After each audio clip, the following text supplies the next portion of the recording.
అంజనీసుతుని చిరంజీవిని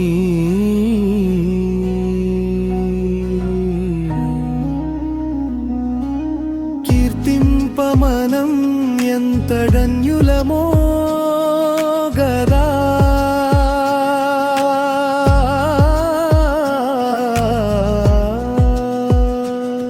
సంపూర్ణ హనుమద్దివ్య చరితామృతం. ఓం శ్రీ గణేశాయ నమః. శ్రీమాత్రే నమః. శివాయ గురవే నమః. శ్రీకృష్ణ పరబ్రహ్మణే నమః. శ్రీరామాయ నమః. శ్రీ గురుభ్యో నమః. నారాయణం నమస్కృత్య నరం చైవ నరోత్తమం దేవీం సరస్వతీం వ్యాసం తతో జయముదీరయేత్. సచ్చిదానందరూపాయ విశ్వోత్పత్యాదిహేతవే తాపత్రయ వినాశాయ శ్రీకృష్ణాయ వయం నమః. అతులిత బలధామం స్వర్ణశైలాభదేహం ధనుజవన కృశానుం జ్ఞానినాం అగ్రగణ్యం సకల గుణ నిధానం వానరాణాం అధీశం రఘుపతి వరదూతం వాతజాతం నమామి. మోహనవాణి ఛానల్ ద్వారా సంపూర్ణ హనుమత్ చరిత్రాన్ని వింటూ ఉన్నటువంటి భక్తామ తల్లులకు తండ్రులకు ముందుగా నా యొక్క సాధువాదాలు చెల్లించుకుంటూ ఉన్నాను. ఈ రోజున 21వ ఎపిసోడ్లోకి మిమ్మల్ని అందరినీ స్వాగతిస్తూ ఉన్నాను. మనం 20వ ఎపిసోడ్లో సీతాదేవి హనుమంతుడికి తన యొక్క అవతార తత్వాన్ని, అలాగే సీతారాముల యొక్క అవతార రహస్యాన్ని నిన్నటి రోజున వివరించింది. ఈ రోజున లోకంలో జీవుల పుట్టుకకి పంచాహుతి క్రమం ఎలా ఉంటుంది అనే విషయాన్ని మనం ప్రతిపాదించే ప్రయత్నం చేద్దాం. హనుమ అమ్మవారు చెబుతోంది, లోకంలో ప్రాణుల యొక్క పుట్టుక లేదా అభివృద్ధి, అభివ్యక్తీకరణం ఇవన్నీ కూడా పంచాహుతి క్రమంలో ఉంటుంది అన్నదమ్మ. ఇది సాధారణమైన సృష్టి నియమం.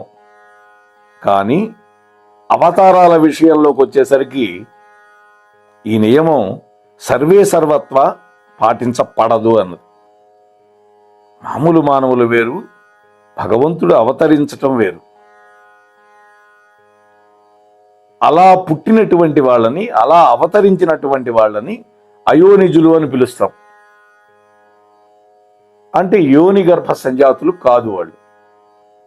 ఈ 5 ఆహుతులు ఏమిటి అంటే, ప్రథమ ఆహుతి, సూర్యుడు తన యొక్క కిరణ ప్రసారానికి అందినంత మేరకి జలాలను గ్రహిస్తాడు. దాని వలన చంద్రుడు పుడుతున్నాడు. అంటే నీటికి సూర్యుడు యందు ప్రథమ ఆహుతి జరుగుతుంది. ఇక ద్వితీయ ఆహుతి. అలా ఉద్భవించినటువంటి సోముడు అంటే చంద్రుడు పర్జన్యుడి యందు ఆహుతి అయిపోతున్నాడు. పర్జన్యుడు అంటే మేఘుడు. మేఘం నుంచి ఏమొస్తుంది మనకి? వర్షం. వర్షం పుడుతోంది. అంటే చంద్రుడికి పర్జన్యుడి యందు ద్వితీయ ఆహుతి అవుతుంది. ఇక తృతీయ ఆహుతి ఏంటంటే, ఆ మేఘుడి నుంచి, ఆ పర్జన్యుడి నుంచి వర్షించినటువంటి వర్షం భూమి యందు ఆహుతి అయిపోతుంది. దానివల్ల ఓషధులు, అన్నం ఇవన్నీ పుడుతున్నాయి. అన్నం అనగానే బియ్యంతో వండుకునే తెల్లను అనుకోవద్దు. అన్నం అంటే మనం కూరలు, పప్పు, ఉప్పు అన్నీ కలిపి తినేది అన్నం. అన్నం తిన్నావా అంటే ఉత్తన్నం తిన్నావా అని కాదుగా. ఇది అంటే వర్షానికి భూమి యందు తృతీయ ఆహుతి అవుతుంది. ఇక చతుర్థ ఆహుతి ఏంటంటే ఆ విధంగా వచ్చినటువంటి అన్నాన్ని ప్రాణి యందు ఆహుతవుతుంది. అంటే సమస్త ప్రాణులు ఆహారాన్ని భుజిస్తాయి. దానివల్ల రేతస్సు ఉద్భవిస్తుంది, వీర్యం వస్తుంది. అంటే అన్నానికి పురుషుడి యందు చతుర్థాహుతి అవుతుంది. ఇక పంచమాహుతి చివరిది. అలా పురుషుడి యందు తయారైనటువంటి వీర్యం స్త్రీ యొక్క గర్భంలో ఆహుతి అయిపోతుంది. అంటే పురుషుడు స్త్రీ గర్భంలోకి ప్రవేశపెడతాడు ఆ వీర్యాన్ని. దాని నుండి జీవుడు పుడుతున్నాడు. అంటే వీర్యానికి స్త్రీ గర్భంలో పంచమ ఆహుతి అవుతుంది. హనుమా, ఇదయ్యా 5 ఆహుతుల యొక్క క్రమం. ఈ క్రమంలో 3వ ఆహుతిలో అంటే వర్షం భూమి మీద పడగానే ఆ నీటి నుండి జన్మించినటువంటి దాన్ని నేను అన్నది అమ్మవారు. అందుకనే భూజాత సీతామాత. ఈ సృష్టి అంతా కూడా పంచభూతాత్మకం. అంటే ప్రతి ప్రాణిలో ఈ 5 భూతాలు ఉంటాయి. ప్రతి జీవుడిలో ఎన్ని లోకాలు తిరిగినా కూడా ఈ పంచమహాభూతాలే కానీ 6వ భూతం ఏదీ లేదు అన్నాడు. అంటే పంచమహాభూతాల మీద కూడా నేనే ఆధిపత్యాన్ని వహిస్తూ ఉన్నాను అని అమ్మ అంటోంది. హనుమ, చంద్రుడిలో వెన్నెల రూపంలో ప్రకాశించేటటువంటి ఆ సోమ కళ కూడా నేనేను అన్నది. అలాగే మేఘంలో క్షణికమైన ఆవిర్భావాన్ని పొంది మెరుపు తీగ రూపంలో గోచరించేటటువంటి ఆ ఐంద్రియ శక్తిని కూడా నేనేను అని అమ్మ చెప్పింది. ఇంద్రుడికి వజ్రాయుధం, అగ్నిదేవుడికి జ్వాల, సూర్యుడికి కాంతి, చంద్రుడికి వెన్నెల, జీవుడికి కన్ను. ఇవన్నీ కూడా నా యొక్క జ్యోతిర్విశేష వైభవాలేను అని అమ్మవారు తన యొక్క విభూతులు చెప్తోంది. హనుమ, జీవులకి జాగ్రత్త అవస్థలో బుద్ధి రూపంలో నేనే ఉంటాను. అదే యవ్వనస్తుల్లో వృద్ధి రూపంలో నేనే ఉంటాను. ధీరత్వం కలిగిన వాళ్ళల్లో నిష్ఠ రూపంలో నేనే ఉంటాను. కార్య సాధకులకు ప్రేరణ శక్తిగా ఉండేది కూడా నేనేను. అంతేకాదు హనుమ, యోగులకి అమృతత్వ సిద్ధికి కారణభూతమై వాళ్ళ యొక్క శిరస్సు యందు చంద్రకళగా ఉండేది కూడా నేనేను అన్నది. అవిద్యా విలసితమైనటువంటి భేద దృష్టి కలిగినటువంటి ద్వైతులకి భయంకరమైన రూపంలో కనిపిస్తాను.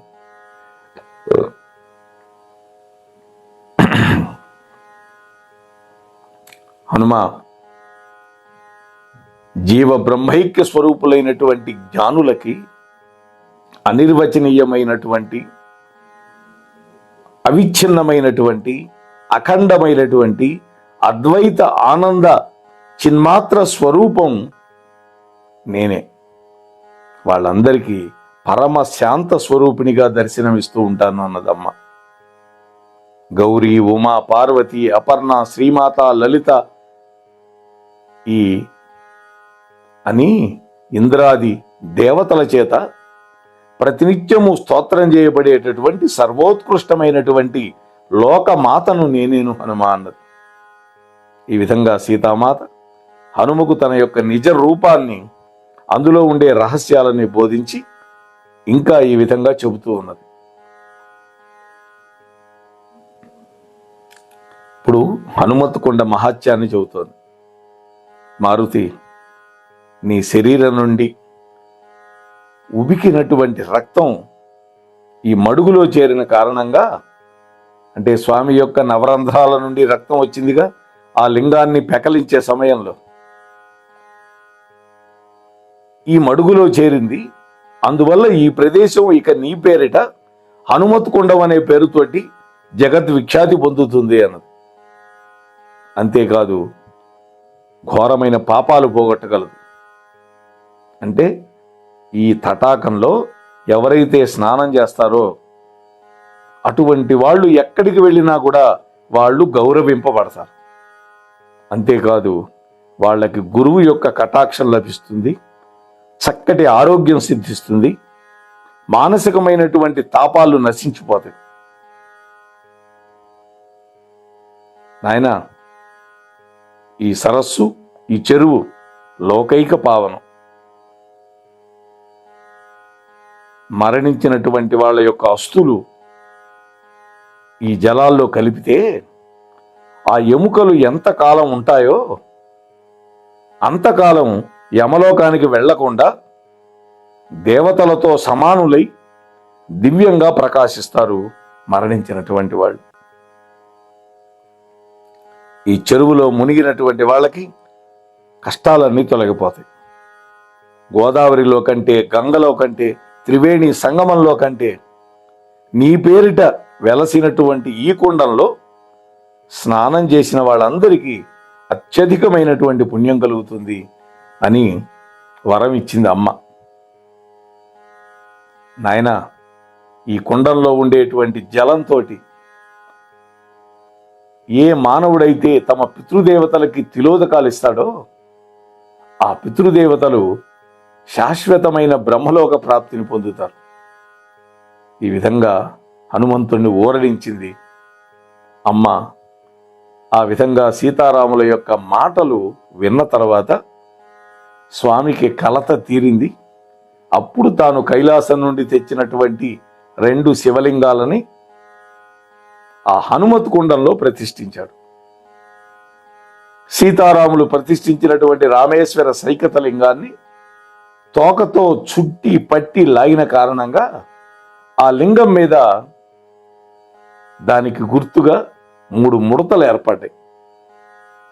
ఇది రామలింగ ప్రతిష్టాపన మహోత్సవ కథనం. ఓ శతానంద, విన్నావు కదా?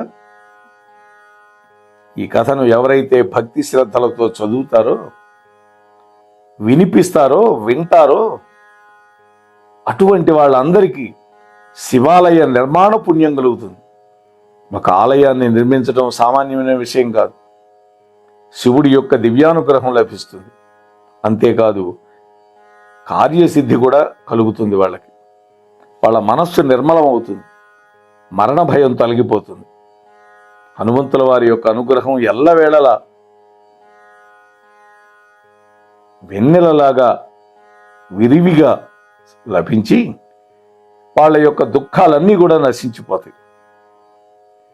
చక్కటి సంపదతోటి శ్రేయస్సును పొందుతారు, దీర్ఘాయుష్మంతులు అవుతారు అని చెప్పినటువంటి వశిష్ఠ మహర్షిని చూసి ఆనందపడ్డ శతానందుడు మళ్ళీ అడుగుతున్నాడు, మహర్షి, ఈ సమీర కుమారుడి యొక్క దివ్య వృత్తాంతం ఎంత విన్నా కూడా నాకు తనివి తీరటం లేదు.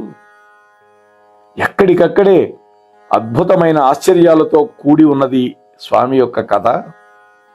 ఆ తరువాత వృత్తాంతాన్ని దయచేసి నాకు చెప్పండి అని వేడుకున్నాడు.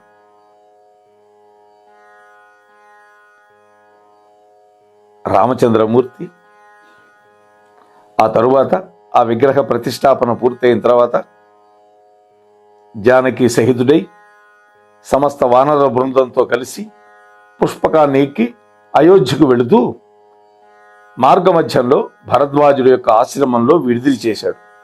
వెళ్ళేటప్పుడు ఆగాడు, వచ్చేటప్పుడు కూడా ఆగాడు. హనుమను పిలిచాడు, హనుమా, గొప్ప పరేంగిత జ్ఞానం కలిగినటువంటి వాడివి, సరసత్వం కలిగిన వాడివి, నువ్వు వెంటనే నందిగ్రామంలో ఉన్న భరతుడి యొక్క సన్నిధికి వెళ్ళు, నా ఆగమన వార్తను చెప్పు అని ప్రేమగా చెప్పాడు. వెంటనే హనుమంతుడు రాముడి యొక్క ఆజ్ఞని శిరస్సున దాల్చి మానవుడిలాగా భరతుడి దగ్గరికి వెళ్ళాడు. మానుష రూపంలో వెళ్ళాడు. రామకథామృతాన్ని వీణుల విందుగా చెప్పాడు. అక్కడ భరతుడి యొక్క శోకాన్ని పోగొట్టాడు, భరతుడి యొక్క మర్యాదలు పొందాడు. హనుమంతుడి యొక్క సందేశాన్ని విన్న తర్వాత తక్షణమే భరతుడి యొక్క శోకం నశించిపోయింది. ఆయన ముఖంలో చిరునవ్వులు వెళ్లి విరిసినాయి, కళ్ళ వెంట ఆనంద బాష్పాలు కురిసినాయి. ఒక కళానిధిలాగా భరతుడు వెలిగిపోతూ ఉన్నాడు. ఆ తర్వాత రామచంద్ర ప్రభు వచ్చాడు. నంది గ్రామంలో వాళ్ళకి చక్కగా మంగళ్ళు వచ్చారు, క్షురకర్మలు చేశారు, తలంట్లు పోశారు, చక్కటి పట్టు వస్త్రాలు అలంకరింపజేసి అక్కడి నుంచి శత్రుంజయము అనేటువంటి ఏనుగు మీద చక్కగా రామచంద్రమూర్తిని సీతమ్మని కూర్చోబెట్టారు. సుగ్రీవాదులు విభీషణాదులంతా రథాలు ఎక్కారు. ఇక అయోధ్య నగరానికి చేరుకున్నారు. అక్కడ సీతారాములకి పట్టాభిషేక సమయంలో ఆ వైభవం అంతటికీ కారణభూతుడైనటువంటి హనుమంతుడి యొక్క కీర్తిని ఎవరు చెప్పగలుగుతారు? అప్పుడు హనుమంతుల వారి యొక్క సేవలకి ఎంతో మెచ్చుకున్నటువంటి ఆ రఘుకుల సార్వభౌముడు రాముడు బహుమానం చేశాడు. అప్పుడు స్వామి యొక్క అనుమతితోటి భూజాత అయినటువంటి సీతామాత హనుమంతుడిని పిలిచింది. ఓ దీనమందారా కుమారా అని పిలిచి వెలలేనటువంటి ఒక మణిహారాన్ని హనుమంతుల వారి యొక్క కంఠసీమలో తానే స్వయంగా అలంకరించింది సీతామాత.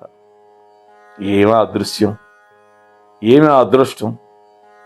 హనుమ మీద ఆమెకి ఎంత స్నేహమో, ఎంత ప్రేమో, ఎంత వాత్సల్యమో కదా.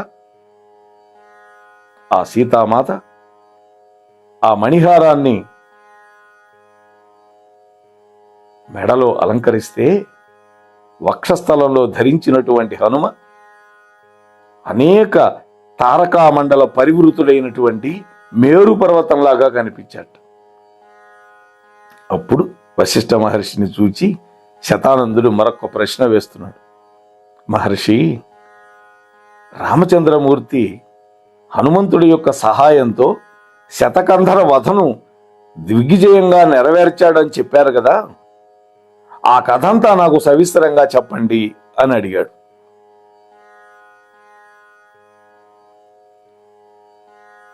అప్పుడు ఉత్సాహంతో అద్భుతము, దేవతలందరికీ ప్రీతికరము, జగదానందకారకమైనటువంటి ఆ వృత్తాంతాన్ని వశిష్ఠ మహర్షి చెప్పటం మొదలుపెట్టాడు.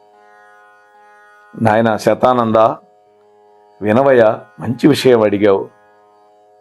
ఏ రణరంగంలో అయితే సీతామాత తారక మంత్రరాజాన్ని జపించి ఒకే ఒక్క బాణంతో శతకంధరుణ్ణి సంహరించి తనకు వాహనమైనటువంటి హనుమంతుణ్ణి మచ్చికతో చూసి చిరునవ్వు నవ్విందో, అటువంటి లోకైక మాతకి నేను ముందుగా నమస్కరిస్తున్నానయ్యా అంటున్నాడు వశిష్ఠుల వారు.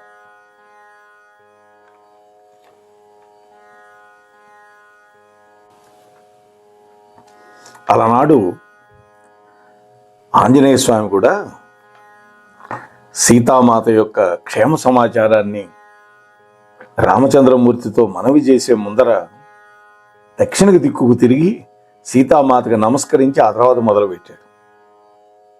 వాస్తవానికి దక్షిణ దిక్కుకి కేవలం పితృదేవతల ఆరాధన సమయంలో మాత్రమే ఆ వైపు తిరిగి నమస్కరిస్తాం, ఎందుకంటే యమస్థానం కాబట్టి.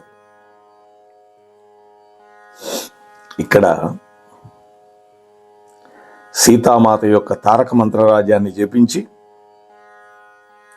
ఒకే ఒక్క బాణంతో శతకంధరుణ్ణి సంహరించి తనకు వాహనమైనటువంటి హనుమంతుడిని మచ్చికతో చూసి చిరునవ్వు నవ్విందో, అటువంటి లోకైక మాతకు ముందుగా నమస్కరిస్తున్నాను అన్నాడు. అంటే శతకంధరుడి యొక్క వధ అమ్మవారి చేతిలో జరిగింది. అయ్యవారి చేతిలో కాదు. శతానంద, ఏకపాదుడి యొక్క రుద్రావతారమే హనుమంతుడు అని సీతకు రాముడు చెప్పినటువంటి కథనాన్ని నేను నీకు ఇంతకు ముందే చెప్పాను. ఆపై జరిగిన వృత్తాంతాన్ని చెబుతాను విను. ఆ కథను విన్నటువంటి సీతామాత రాముణ్ణి ప్రశ్న వేసింది. నాథా, మీ భృత్యుడైనటువంటి హనుమను ఇంతగా కీర్తిస్తున్నారు కదా, అతడి సహాయంతో శతకంధర వధకు పూనుకొనక ఆలస్యం చేస్తున్నారు ఎందుకని అని హెచ్చరించింది అమ్మ. ఇది పట్టాభిషేకం తర్వాత జరిగినటువంటి ఘట్టం. ఆ విధంగా కర్తవ్యాన్ని గుర్తు చేసినటువంటి సీతామాత మాటలు విని రాఘవుడు ఆ పనికి ఉపక్రమించాడు. ముందుగా నగర రక్షణ కోసం ఒక మహామాత్యుణ్ణి నియమించాడు. సైన్యాన్ని సిద్ధం చేయమని సేనాధిపతులకు ఆజ్ఞాపించాడు. కౌసల్యాది తల్లులందరికీ మొక్కి వాళ్ళ యొక్క ఆశీర్వాదాలు పొందాడు. అంటే ఒక పెద్ద కార్యక్రమం మీద వెళ్ళేటప్పుడు మాతృమూర్తి యొక్క ఆశీర్వచనం పొందాలి. అంటే తండ్రి లేడు కదా, తన అత్తలకి మొక్కింది సీతామాత. వాళ్ళ అనుమతితో తాను కూడా యుద్ధరంగానికి వస్తాను అన్నటువంటి సీతామాత కోరికను అంగీకరించాడు రాముడు. రామచంద్రమూర్తి అద్భుతమైనటువంటి మణిమకుటాన్ని ధరించాడు. బంగారపు కవచాన్ని తొడుక్కున్నాడు. హార కేయూర కంకణ బిరుద భూషణాలన్నీ కూడా అలంకరించుకున్నాడు. వెంటనే యుద్ధ సన్నద్ధుడయ్యాడు. ఆ రోజుల్లో యుద్ధరంగానికి వెళ్ళేటప్పుడు అంతగా అలంకరించుకునేవాళ్ళు వీరులు. తన యొక్క ఎడమ చేతిని మృదువైనటువంటి దక్షిణ చేత్తో పట్టుకొని, కుడి చేత్తో పట్టుకొని ఆ సీతామాత ఎడమవైపు నడుస్తూ ఉన్నది. స్వామికి చక్కగా ధనస్సు భుజానికి తగిలించుకున్నాడు. అక్షయ తూణీరాలు ధరించాడు. సౌమిత్రి వెంట నడుస్తూ ఉన్నాడు. ఎంతో సంభ్రమంతో సీతారాములను చూడటానికి వచ్చిన ప్రజలందరినీ భరత శత్రుఘ్నులు హెచ్చరికలు చేస్తూ ఉన్నారు, తప్పుకోండి తప్పుకోండి అని. రెండు వైపులా, ఒకవైపు సుగ్రీవుడు, మరొక వైపు విభూషణుడు సేవ చేస్తూ ఉన్నారు. రథ గజ తురగ బలాలతోటి మనుష్యులు, అలాగే వానరులు, రాక్షసులు, ఈ మూడు రకాల సైన్యంతో హనుమంతుడు కుడి భుజం మీద హస్తాన్ని ఉంచాడు స్వామి. హనుమంతుడి యొక్క కుడి భుజం మీద తన చేయి పెట్టాడు రాముడు. ఎడమ చేతి వైపు అమ్మవారు నడుస్తోంది. ఆ విధంగా కోదండపాణి అయినటువంటి రాముడు ఉపవనానికి చేరుకున్నాడు. అక్కడ భరత సుగ్రీవ విభీషణాదులందరినీ చూసి, మన బలాలన్నీ సిద్ధంగా ఉన్నాయా అని అడిగాడు రాముడు. అన్నీ సిద్ధంగా ఉన్నాయి మహాప్రభు అన్నారు వాళ్ళు. అప్పుడు సాభిప్రాయంగా హనుమంతుడి వైపు చూశాడు రాముడు. వెంటనే విఘ్నుడు సమయజ్ఞుడు కదా, స్వామివారికి సాష్టాంగ నమస్కారం చేసి నక్షత్రాలు మొలపూసలుగా ఆకాశమంతా శరీరాన్ని పెంచాడు. దిక్కులంతా ఎక్కడ చూసినా కూడా తానై ఆ కపిశేఖరుడైనటువంటి ఆంజనేయుడు నిలబడ్డాడు. అంటే స్వామి యొక్క ఆజ్ఞ అయింది, విశ్వరూపం ధరించాడు. శతానంద, ఆ విశ్వరూపం ఎలా ఉందో చెబుతాను వినవయ్య. ఉత్తుంగ తరంగ భీషణ ఘోషణలతోటి గర్జించేటటువంటి 7 సముద్రాలు హనుమంతుడి ఒక్క అంగకు సరిపోవు. చండభానుడు, సూర్యుడు, చంద్రుడు, గ్రహ తారకా మండలాలన్నీ కూడా స్వామి యొక్క ఒక పక్క కూడా రావు. సర్వ భూమండలం వహిస్తూ ఉన్నటువంటి ఆదిశేషుడు, ఆది వరాహము, ఆది కమఠం అంటే తాబేలు, ఇవన్నీ కూడా స్వామి యొక్క ఒకే ఒక్క పదఘట్టన కూడా ఓర్చుకోలేవు. స్వామి యొక్క ఉద్ధృతికి ఊర్ధ్వలోక గర్భితమైనటువంటి బ్రహ్మాండ కర్పరం అంతా కూడా కనిపించకుండా పోయింది. బలిచక్రవర్తి విభవాన్ని ఆక్రమించినటువంటి త్రివిక్రమ స్వామి యొక్క స్ఫూర్తితోటి నిలబడ్డాడు విష్ణువులాగా. ఆ మేటి వీరుడైనటువంటి హనుమంతుడు శరీరాన్ని కదిలించటం లేదు. ఒకవేళ కదిపితే ఊర్ధ్వలోకాలన్నీ చూర్ణమైపోతాయేమో. చక్కగా నిలబట్టం లేదు. అలా గట్టిగా నిలబడ్డాలా బ్రహ్మాండ కర్పరం అంతా కూడా కుప్పకూలిపోతుంది. ఒక్క కాలు కూడా కదపటం లేదు స్వామి. ఒకవేళ కదిపాడా ఆది కమఠం అడుగంటిపోతుందేమో. ఏమాత్రం బిగువు చూపటం లేదు స్వామి. ఒకవేళ చూపాడా దిశా వలయం అంతా కూడా ఫెటిల్లని బీటలు వారిపోతుందేమో. అక్కడ ఉన్న వాళ్ళందరికీ తన నిజ స్వరూపాన్ని చూపించాలి అని నిలబడ్డాడే కాని ఆ విగ్రహానికి గనక ఆగ్రహం వచ్చిందా సమస్త లోకాలన్నీ నిగ్రహించగలుగుతాడు ఆయన. సముద్రానికి చిలీల గట్టి వంటి వాలం, పెద్ద శరీరం, ఎర్రటి ముఖం, ప్రాంజలి బంధనం, రామచంద్రమూర్తి యొక్క పాదాల మీద నిశ్చలమైనటువంటి చూపులు, దుర్నిరీక్షమైనటువంటి తేజస్సు, బ్రహ్మాది దేవతలు కూడా తేరి పార చూడలేనటువంటి శరీర కాంతులతోటి ధగధగేమానంగా వెలిగిపోతున్నాడు హనుమస్వామి. అప్పుడు అటువంటి దివ్య స్వరూపాన్ని చూసి రామచంద్రుడు మిగిలిన వాళ్ళు ఏ విధంగా స్తోత్రం చేశారో రేపటి రోజున స్వామి యొక్క దయతోటి మీతో మనవి చేసే ప్రయత్నం చేస్తాను. అంతవరకు సంపూర్ణ హనుమత్ చరిత్రను వింటూ ఉండండి, వినిపిస్తూ ఉండండి. నచ్చితే లైక్ చేయండి.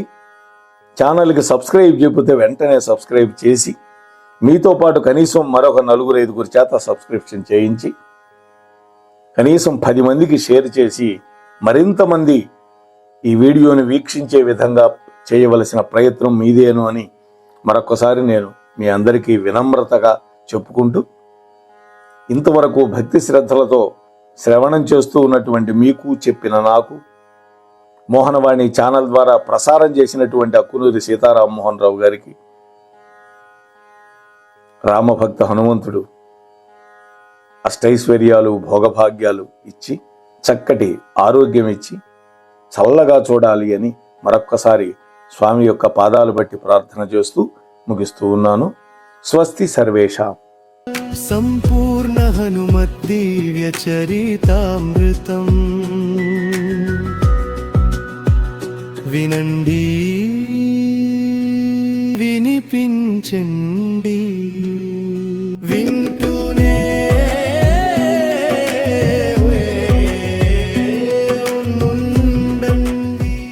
మన మోహనవాణి కార్యక్రమాలు మీకు నచ్చినట్లయితే వెంటనే ఒక లైక్ చేయండి, అలాగే కామెంట్ చేయండి, ఎక్కువ మందికి షేర్ చేయండి. సబ్స్క్రైబ్ చేసుకోకపోతే వెంటనే మన ఛానల్కి ఇప్పుడే సబ్స్క్రైబ్ చేసుకోండి. ధన్యవాదాలు.